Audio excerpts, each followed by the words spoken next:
Hello, welcome to the Ineffable Else. Welcome to a very Venusian time, a time to appreciate beauty, a time to see yourself in your relationships and in the world around you.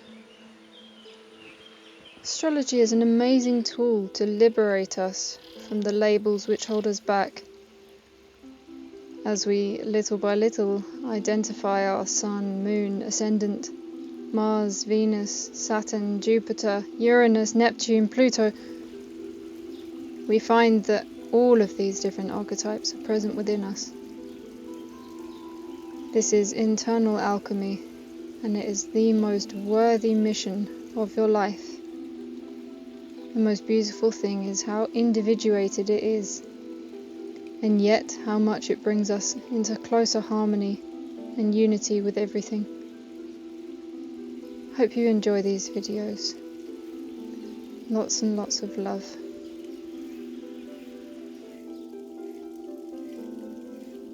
Hello everyone and welcome to the channel. Please subscribe if you haven't already, and if you're new here, welcome. Share this video around and please comment below your thoughts about this time of the year and everything that's happening in the stars being reflected back at us. You can go to the website ineffablelse.com if you'd like to get a reading, or you can email me. All of the links are in the description, including the Instagram. Welcome to a new astrological monthly report, this time for the Libra season, looking at life through the lens of Libra. Now, Libra is air, cardinal air, moving forward, wishing to bring in change, but delicately, softly, reverently, and to perfect that which needs to be perfected. This is seen as some sort of shadow trait of the Libra, but actually it can be incredibly beneficial and crucial if we want to better ourselves and live in more peace and harmony. In Tarot, the Libra archetype is symboled through justice, and this is about finding balance before we move forward and into a darker place in Scorpio. Now, if you've been watching my channel for a while, you'll know I'll always encourage you to look at your individual chart. This isn't about saying we will all be going through this at this particular moment in time. No. It really depends what's happening in your chart. If you have a lot more things in the 10th, 11th, 12th houses, then yes, you'll probably be more affected by the collective, but this is about you looking at your own chart and seeing how this is affecting you in your day-to-day, whilst keeping in mind the knowledge that this is something that is affecting the whole planet at the same time in different ways. So if we look at the archetype of Libra, this is the natural home of Venus, along with Taurus. And if you feel this weather in the majority of the world this time of year, the equinox, and also the Taurus season, it's when the climate is the most temperate, it's the most mild, you can enjoy the sunshine without being burnt, there's not too much rain, there's not too many extremes. This isn't about extremes, this is the middle, the equinox. The days and the nights are much more balanced in relation to each other, which is not the case in the height of summer or the depth of winter. This is therefore a very beautiful time. This is therefore something of a gift. And if we look at Venus, we see what she represents is love, beauty, harmony, truth, and with the added element of air, it's cutting through things and speaking purely. The angelic voice, the Venusian goddess. And I will be doing my next series, planetary series, about Venus, about this planet going through all of the different signs. And it's a curious one, because it's something we all aspire to, we all live our life by, the seeking of pleasure, the seeking of deliciousness, the seeking of peace in our relationships. And we, as humanity, we fall short, and we flatten our taste buds, and we don't really see the beauty in every little thing. And at the moment, Venus is in Scorpio. So this is the planet that rules. Libra is now in Scorpio, and that's taking us down into sexuality and trying to perfect how we are in our sexuality. And the key thing with sexual energy is that it's creative energy. So every time you make love, you are creating something. So ask yourself, what am I creating? If you go into a lovemaking situation, carrying baggage, carrying pain, carrying heavy things, and then you magnify it through the sexual act, by not standing your ground, by not speaking your truth, then it becomes distorted through the act. If you go in there with a pure and clear intention towards love, towards openness, what can this teach me? How can I go deeper within myself and within my relationship? Then you'll be rewarded, because it is that potent. The energy is very strong. And Libra is always looking for the perfect relationship.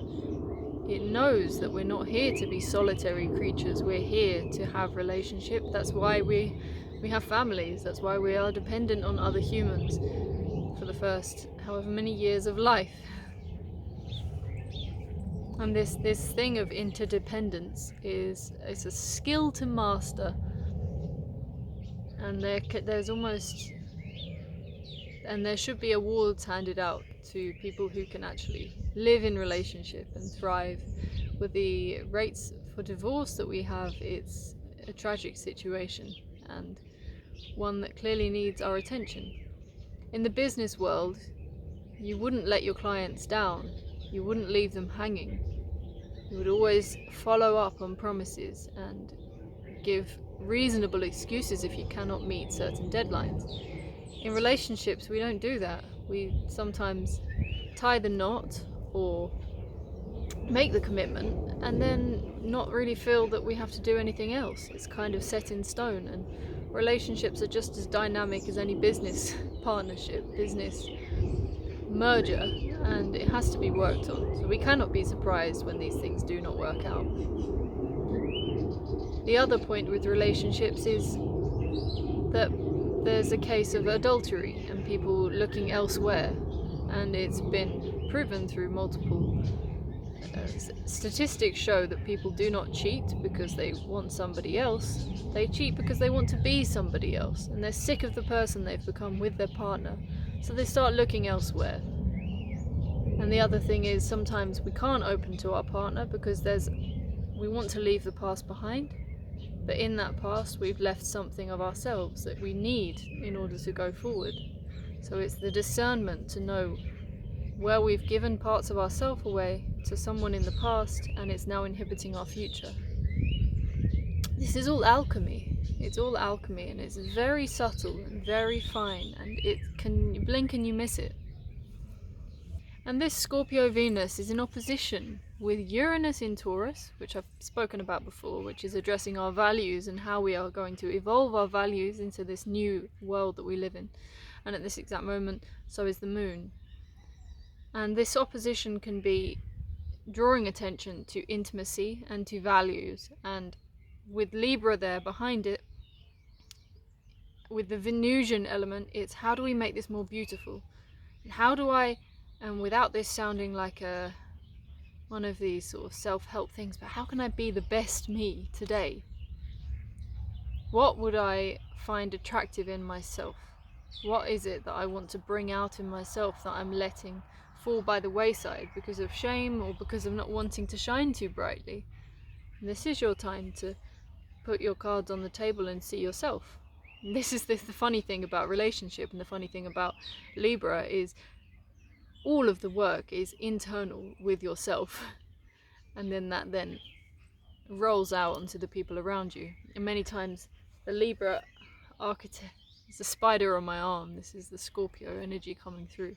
And many times the Libra archetype can get very distracted in other people and trying to correct others and trying to please others, and it's not about that. It's really about doing the work within yourself, not to heal all of your own wounds, but to at least be able to see them and see them for what they are and not be reactive. And just breathe when you come into interact with someone else. Just breathe. Don't just say the first thing that comes, but reflect, and actually reflect on the situation and how you got to that point. And I think it's a very healthy thing to question yourself, even if you're blissfully happy at the moment in your relationship, if it's a romantic one, to then say to yourself, what would it be that would make me cheat? And put yourself in that mindset, because it is such a common phenomenon and many people are so surprised when they find themselves doing that. And often it is looking for another person. Nothing's stopping you from becoming another person within the very same partnership and exploring these different facets of yourself. And the point with a relationship is not just about quantity of time spent together, it's about how many layers deep can you go? How willing are you to go deeper and deeper? And so many times in relationship in this world, it's just so easy to get a new one. Just get a new one, get a new one, get a new one. You know? And just stick with one and see, and just become extremely curious about the other person. As curious as you are about finding out things about yourself you didn't know, there's equally as much you don't know about your own partner. You know, we shouldn't be getting bored of each other. There's so much more underneath. And the Scorpio Venus is also in a trine with Neptune in Pisces. And with Neptune in Pisces, there's always this drive and feeling to really look into your dreams. And there's something that has been coming through in my own dreams, which is so visceral. And so there's not a huge separation between the person I am when I sleep and the person that I am when I'm awake. And I think for many people, when we sleep, we go and because all of this creative energy then comes out through our dreams, and sexuality is not something in the genitals, it's something in the mind and something in the soul. And many times in our dream states we do things that we're too ashamed to address in our day-to-day life, and many people don't remember their dreams as a result, or they remember them and it's horrifying. So to then be able to align your living self, your daily self, with your nighttime self, and for there not to be any disparity, then we won't be surprising each other when we pursue things in day-to-day life which are harmful in relationship, because not only are we not communicating what we feel, we're not even communicating to ourselves what we truly feel. And there was a wonderful quote that I heard recently that is, the things that you protest during the day are the things you desire in the night. So really look at the things that trigger you and the things you find so disgusting, and why is it so disgusting? Is there something underneath there? And this is when I suggest looking into your Black Moon Lilith placement. This is a point, the moon does not have an orbit around the Earth, which is entirely spherical. It's an oval shape. It goes around, and then there's the Earth point which is seen, and then there's an invisible point which is unseen, and the moon goes around them both. That's why sometimes the moon looks larger and smaller, because of how close it's getting to the Earth. And this point here, this is an astrological significance in your birth chart. So I suggest you investigating this and seeing these unconscious sexual and creative desires that you maybe have some shame around. And this is what perfection is about. This is the thing that people don't necessarily see in Libra, is that this is the opportunity to delve deeper, and this is the dance with Scorpio. And it's very funny when you look at the Scorpio planet of Pluto and the Libra planet of Venus. The orbit of Pluto is insane. It takes between 9 and sometimes 13 years to do an orbit around the sun, and it's very off kilter and very just not conformist. And then you have Venus, and when you see the orbit of Venus in relation to Earth and the beautiful patterns that they make, you see the harmony and you see this beauty. And it's very funny, some sort of shadow side of this archetype working together is plastic surgery. It's, I'm going to perfect the meat of myself. It's a very fleshy, meaty thing, the physical body, and to come and stick fat from animals and different things, it's actually very grotesque and Scorpio-like, and yet it's trying to be this perfected Venusian goddess image. And we don't have to use the energy in that way. It can be used in a different way, in that we are and we embody the goddess, for one thing, by not scowling all the time, because the scowl on the face is this almost, in some ways, justified rage that we feel as humans, and depression that comes up to the surface, and then that sits in our face. Our posture, the slumped posture, this is all the darkness coming through into physical form, instead of this. And it's not a case of faking till you make it, it's a case of making it.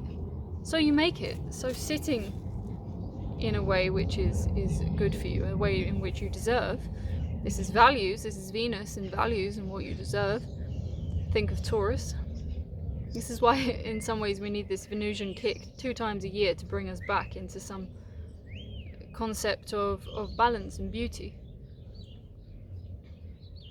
And then from this place, be then willing to face the darkness, be willing to cry and shake and let it out, rather than trying to hold it all together and then it just comes out in a scowl, and it comes out in the hunched position, and it comes out in binge eating, and just being negligent of friends or negligent of your partner and these sorts of things. Instead, see the fact that you've got all these desires for negligence and disdain for yourself, but then hold yourself to a higher standard, and hold yourself and talk to yourself as you would a child. This is the basis of inner child work, which is, if you start it now, is much easier to engage in, because Libra is also about judgment. So if you can find it in your heart to not judge yourself and to not judge this process now, then you'll be much more open to it when Scorpio comes around and you're almost thrown into it. Now this axis with Scorpio and Taurus is also being squared by the big ones, by Pluto in Capricorn. Again, hard, judgmental, deep.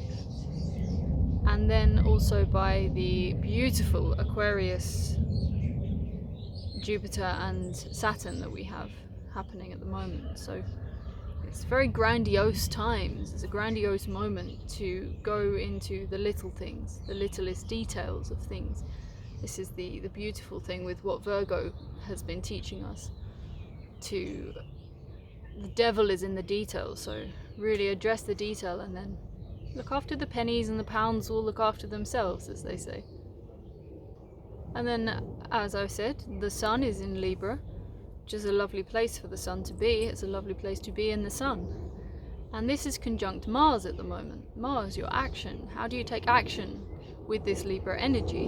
And many people who know Libras will know that they find it very difficult to make a decision, because they can find it, they get lost in the evaluation and the assessment of who needs what and how to make the best decision. And it's important to learn to just decide and just accept that you will not make the perfect decision all of the time, but to do your best to make a decision going forward.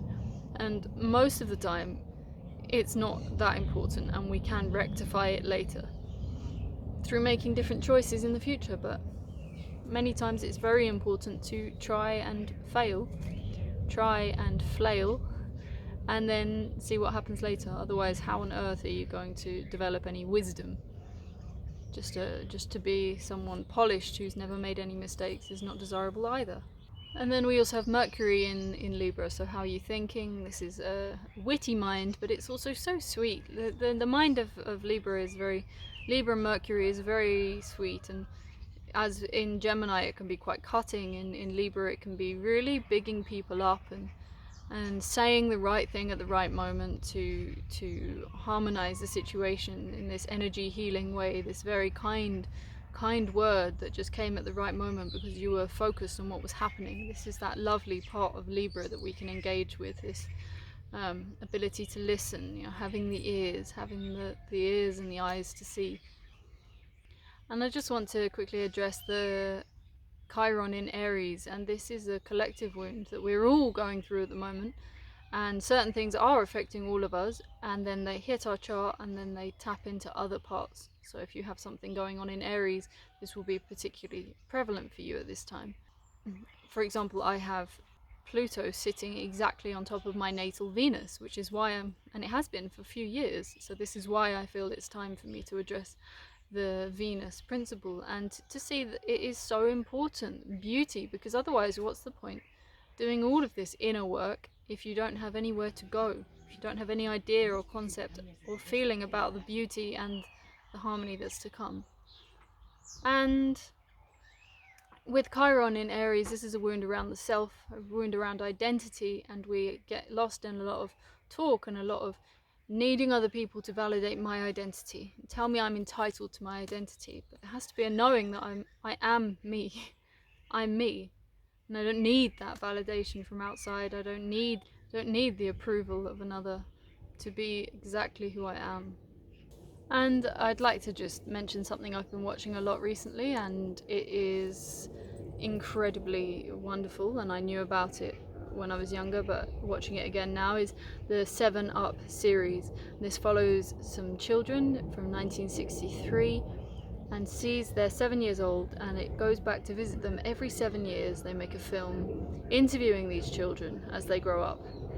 And it's fascinating from an astrological point of view, because the year 7 is a very curious age. You have many squares and oppositions, and obviously the Saturn return when they're 28 and the Uranus opposition when they're 42, and to see the different answers they give, to see the influence that the different schools have had on them from their different class backgrounds.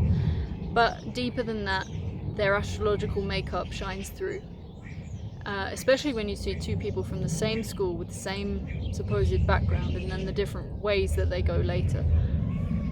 And it's heartwarming, and I really recommend it. You can see it for free on YouTube, and yeah, it's astonishing, and you can really cut through the conditioning of the class, and also when they're very young, you just hear their parents. You're not hearing individuated humans. You're hearing children at the age of 7 who are just excited that they've got their own voice, that they can move their bodies, and that they can express things, and they say some hilarious things. And then later taking themselves far too seriously, and then later they're starting their own families, and it's extremely, it's a time capsule, because this could not be done now, because there's too much in the way of social media. You know, people would gather followings. If they were on this program every 7 years, they would have been famous from the age of 7. But these kids, they were in the 60s, and they literally got checked up on every 7 years. They probably didn't even have a recording of this thing. And they say every 7 years you come along and you ask me all these questions, and I don't want to be on television, and it's really annoying. And it's nice because they're not fame-hungry celebs. They are really regular people, and I just recommend that. And so, questions to ask yourself for the month: how can I be more at peace with myself in this moment, at this moment? Not if I do all of these things on my list I'll feel better, and not if I call this person and get this need met, I get this emotional need from someone, then I'll relax. You know, if I take this pill, then I'll feel better. But just to sit with yourself and be there and be present and just feel. Because it's not about feeling great and feeling happy and feeling joyful, it's about feeling acceptance. And then something in your psyche, this inner child, it feels accepted, and then it feels relaxed, and then the happiness and the joy come later because it's not been judged and it's not been suppressed. So yeah, energy needs to flow, and energy flows where attention goes. So really check yourself, check what you're focusing on, where you're pouring your attention into. And as I say, Virgo is feminine earth, so it's much more inside, much more about taking something in. And then externally, we become much more externally focused in Libra, and the trap is not to get trapped in other people's dramas and stories and all of this, but to focus on you and your values, and then how you wish to carry these through into your world. So what do you want to bring into manifestation, and whose permission are you not going to ask before you act? So really pay attention to Mars, look at your own chart. I say this all the time, look at your own chart. And if you'd like to get a reading with me, then please contact me. I'll always make time to give readings because I think it's the one of the best gifts you can have, to then start seeing the world through this lens and seeing yourself through this lens. You become simultaneously more detached from what's happening and much more engaged and much more in a centered place and less strewn across life's fields. So yeah, watch out for the video I'll be releasing about the Camino Santiago. It's almost finished, it's just processing. And yeah, the series about Venus. And I will see you again in the next one, so take care. Bye.